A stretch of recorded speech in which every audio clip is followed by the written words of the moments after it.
Et bonjour à tous, mon nom est François Letarte, bienvenue sur ma chaîne JDR D30, une chaîne consacrée aux jeux de rôle sur table avec une vie de rôliste. Et c'est un bilan jeu de rôle jeunesse, Casavant, jeudi midi, la gang, pas mal de party. Groupe séparanda encore une fois, il y en a qui avaient été à la nécropole sanguine et étaient de retour. Bon, j'ai fait mon estimation et je les ai carrément dit, écoutez, vous ne pouvez pas revenir rejoindre les autres dans le griffon géant à temps, parce que les autres sont dans un griffon géant qui ont découvert là, beaucoup de séances de ça, puis une espèce de gros robot griffon. Puis dans le fond, c'est ça. Fait que là, ce que je les ai fait faire, c'est ma vieille technique, puis c'est ainsi, je trouve qu'elle sort souvent à cause que les groupes aiment ça se séparer, mais quand il y a un combat plus salé, ben, je leur fais rouler les dés des méchants.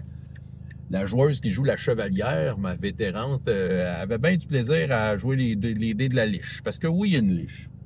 Il y a une affaire, par exemple. La semaine passée, le combat, je veux dire, ils ont saigné du nez en masse.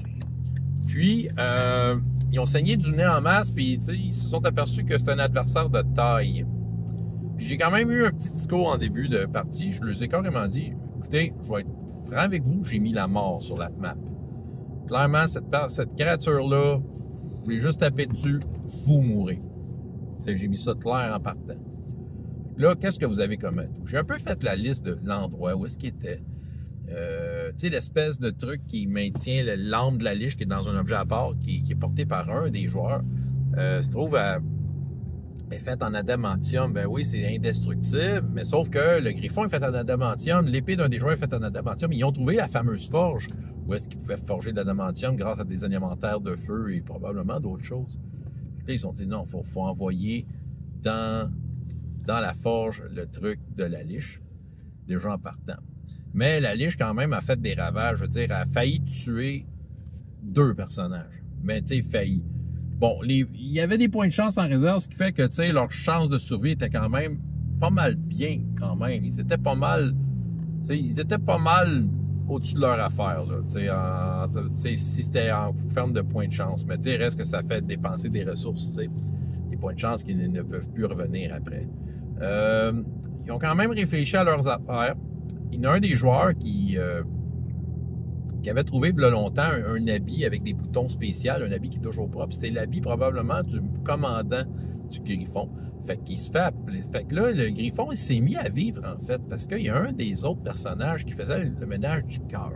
Le cœur du Griffon, qui était comme plein de nids de frelons et tout ça, mais qui a été maîtrisé, en tout cas, j'ai une coupe de game, faites le ménage. Puis là, dans le fond, le personnage qui faisait le ménage, c'est un peu, tu sais, il s'y connaît un peu en médecine, c'est le passeur d'âme, tu sais, il s'y connaît avec la mort, ça, il prendrait de l'énergie. Tu sais, j'ai voulu un peu tendre une perche parce que c'est le genre de joueur qui ne check pas tant sa feuille. Fait que, tu sais, des fois, il sait pas ce qu'il y a. Mais je sais qu'il y a une potion, que ça fait super longtemps qu'il doit faire 2 ans qu'il l'a, là. Ça s'appelle conduit d'énergie. Fait que, tu sais, qu'est-ce que ça fait? Whatever, il y a le mot énergie dedans. Fait que, tu sais, il a dit, je pourrais mettre conduit d'énergie, parfait, ça fait de battre le cœur. Mais le cœur a besoin de l'arbre d'or qui pousse dans le sac à dos d'un qui vient de mourir, tu sais. Des genres de situations, là. Bon,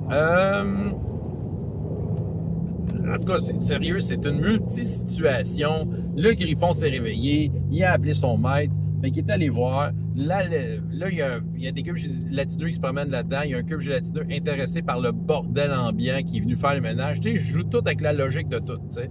Ce qui fait que là, ils ont voulu utiliser le cube gélatineux, pousser la liche dans le cube gélatineux. Le cube gélatineux a emprisonné la liche. La liche a quand même réussi à faire des dommages au cube gélatineux, mais... Écoute, c'est vraiment messy là, comme situation. Et il y a des squelettes qui viennent aider la liche. Mais là, comme c'est là, il y a un des personnages, la druide du groupe, s'est transformé en lion. Fait qu'elle les ramasse, tout ça. Écoute, il s'en passe des affaires. Il s'en passe. Prochaine aventure, ben, le nain du groupe a réussi à prendre le médaillon en adamantium, le médaillon dans lequel se trouve l'âme de la liche pour aller la pitcher dans la poche qui est complètement en bas. Et là, c'est ça. Sauf qu'il y en a un qui est avec les manettes, il va vouloir jouer avec pour faire partir le Griffon. J'ai hâte de voir ça. En tout cas, je mange un haricot en honneur de ce que je viens de dire là. Bref, c'est une séance qui était remplie de rebondissements à chaque action. C'était bien le fun. Complexe, mais le fun. François Letarte, JDR D30. Et jusqu'à la prochaine fois. Ayez autant de plaisir dans la vie que dans les jeux. Au revoir.